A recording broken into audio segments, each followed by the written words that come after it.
Redox reactions. Now, redox is a combination of the words reduction and oxidation.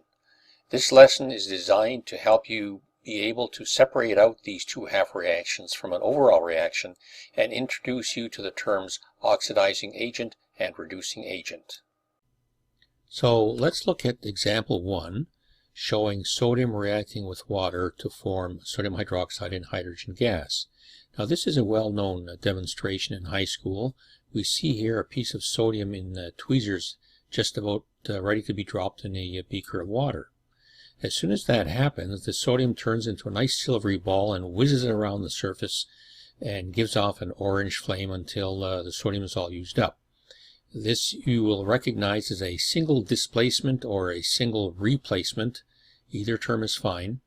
The sodium comes in and displaces the hydrogen to give off the hydrogen gas, which goes off into the air, and we're left behind with a sodium hydroxide solution. However, as we will see now, using valences, this is also an oxidation reduction reaction, or otherwise known as a redox reaction. So let's first now assign the valences that we know of. There's sodium in its elemental state is 0, and hydrogen here's sodium within a compound is 1 plus.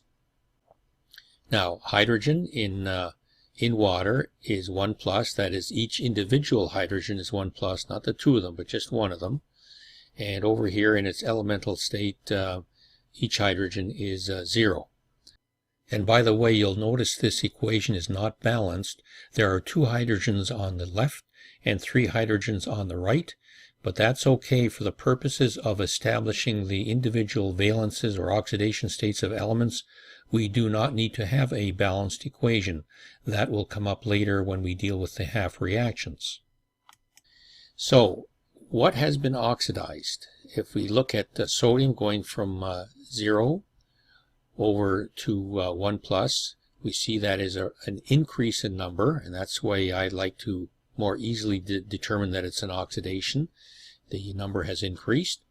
Or, going by the definition, oxidation is a loss of electrons, so therefore sodium must have lost 1 electron to become 1 plus.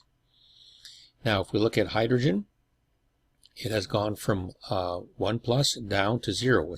Its number has been reduced, and so that is a reduction. Or going by definition, where reduction is a gain of electrons, we can see that there must have been an electron, 1 minus, added to this 1 plus, and that adds up to a 0. So reduction is a gain of electrons. We now need to look at a couple of terms here. First, the oxidizing agent. Now, this is the substance which oxidizes another substance. That makes sense. That's what oxidizing agents do. They oxidize other things. But in the process, this agent is itself reduced. Similarly, a reducing agent is the substance which reduces another substance. So reducing agents, they reduce. And in the process, they get oxidized. So let's consider, what is it that is oxidized here? Well, if we go up here, we see that sodium has been oxidized from 0 to +1. So the substance oxidized is sodium. Now, what has been reduced? So if you look at the reduction, we see that the hydrogen in water has been reduced to 0. So we say that the water is the substance that has been reduced, even though we know that it's the hydrogen within that substance that has actually undergone the reduction. But nevertheless, that's the way we talk about these things. We talk about the substance is reduced, even though as I'm saying, the hydrogen itself is reduced, not the oxygen. By the way, if we look at the oxygen up here, it is -2 in water, and over here in sodium hydroxide it's also -2. So those atoms have not undergone any change. Alright, now let's consider what the oxidizing agent is. Now that's not the same as the substance. Don't confuse the substance with the agent. So remember, the oxidizing agent is itself reduced. So what is it that has undergone reduction here? Well, it's the water. So there we are. That is the oxidizing agent, because it has oxidized the sodium to sodium hydroxide. It's made sodium go from 0 to +1. And similarly, the reducing agent here is itself oxidized. So what has been oxidized? Well, it's the sodium. So that becomes the reducing agent. We now come to the writing of the so-called half reactions. We're going to write the oxidation half reaction and then the reduction half reaction. So for the reaction, we go up to here and see that here's the oxidation from sodium to sodium hydroxide. So we'll just write it down here. And now the question is, we need to add the presence of an electron. Now, where is the electron? On the product side or the reactant side? Well, you see the sodium must have given off an electron to become 1+, and if it's given it off, that means it's going to be a product. It's not shown in this equation, but we show it down here as a product. Notice also that in this case, the half reactions, we have to have the elements balanced that are undergoing a change. So the sodium, luckily here, there's one each, and therefore only one electron is involved. Let's suppose that for some reason there was a 2 here in front of the sodium hydroxide. Then we would have had to put a 2 here to balance the sodiums, and that means there would have been a total oxidation state of 2. We would have had to put 2 electrons here. The reduction reaction, well, that's going to be water going down to hydrogen. So we show it here. And where are the electrons? Well, since reduction is a gain of electrons, it's always going to be here on the reactant side. That's why I've left a space. Again, let's just check. We see, again, by coincidence, that the hydrogen is balanced. We're not interested in the oxygen yet, but because only the hydrogen is undergoing a change. Now, each hydrogen is 1+, but because there's 2 hydrogens involved, then this is going to be 2+ total, and therefore we're going to have 2 electrons added to the water to make H2. Now, I've introduced this half reaction so that you're better prepared, because you're going to be using these concepts when you come to balance difficult to balance reactions later on, and so this will get you somewhat comfortable with it. You should try this example here. Put the valences or the oxidation states of all those substances undergoing a change here. Let me point out that you'll notice there's no oxygen in this equation. In previous examples, we've had oxygen present, but because the modern definition of oxidation reduction involves the exchange of electrons, the gain or loss of electrons, no oxygen need be present, so you don't have to be alarmed by that.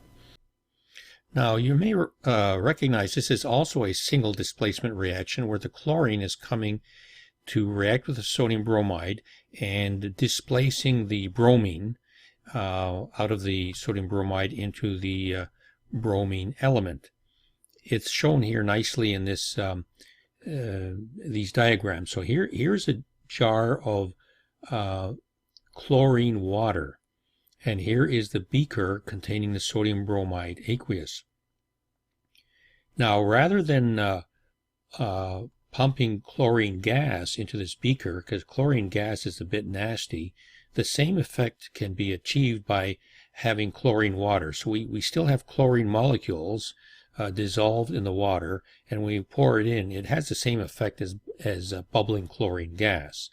So what we'll see is here it's starting to be poured in, and instantly as it comes in, this brown color is the bromine that is being displaced. And in a few moments, it's completely filled with the bromine, and some of the gas has escaped into the air. I guess since most of the bromine is left dissolved in the water here, we could have written Br2 aqueous to show that it's dissolved in water. but it's not that significant. So there's a nice demonstration of it.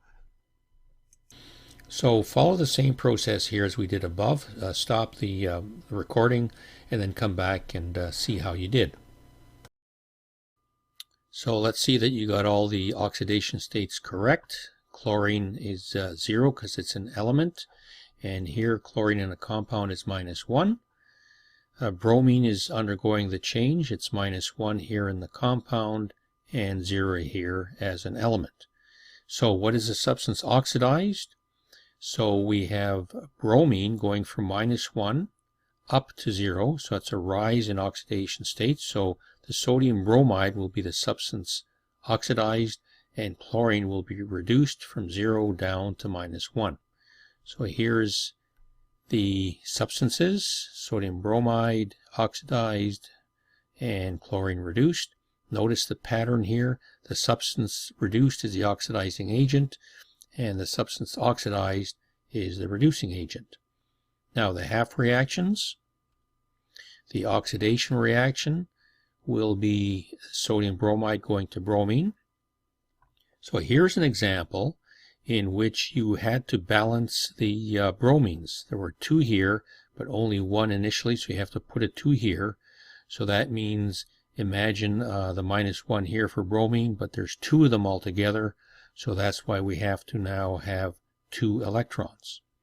For the reduction reaction, which is chlorine being reduced to sodium chloride, here again, luckily, in a way, we have 2 chlorines here, but only 1, so we have to put a 2 here to balance the chlorines, and that is why we have 2 electrons here now in total.